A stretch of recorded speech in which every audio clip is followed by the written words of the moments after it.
Bismillah. Bürclərin 13 aprel üçün ən dəqiq ümumi proqnozu belədir. Qoç, gün biraz gərgin başlaya bilər, amma sonradan vəziyyət düzələcək. Ümumi səbirli olsan, uğur səninlə olacaq. Buğa, rahat və məhsuldar gündür. Planlarını həyata keçirmək üçün yaxşı zamandır. Ümumi sabitlik və güvən hissi artacaq.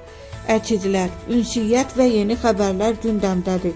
Ümumi yeni tanışlıqlar sənə fayda verəcək. Xərçəng, duygusal dalğalanmalar ola bilər. Özünü yorma. Ümumi biraz geri çəkilib düşünmək faydalıdır.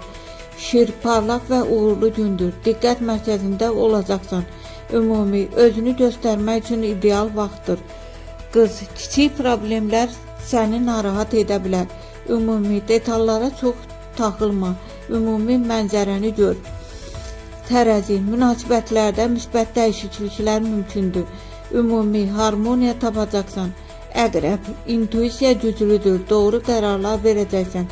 Giclik fürsətlər ortaya çıxa bilər. Ox atan, enerji yüksəkdir, amma diqqətli ol. Ümumi plansız addımlar problem yarada bilər.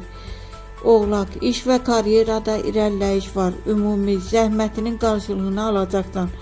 Dolça, yaradıcı ideyalar və fərqli baxış sənə üstünlük verəcək. Ümumi yeni başlanğıclar mümkündür. Balıq, biraz qarışıqlıq hiss edə bilərsən. Ümumi sakit qalmaq və intuisiyana güvənmək vacibdir. 13 aprelin ən şanslı bürcləri bunlardır. Şir, oğlaq, buğa, əqrəb. 13 apreldə ən gərgin bürclər Qoç, xərçəng, qız.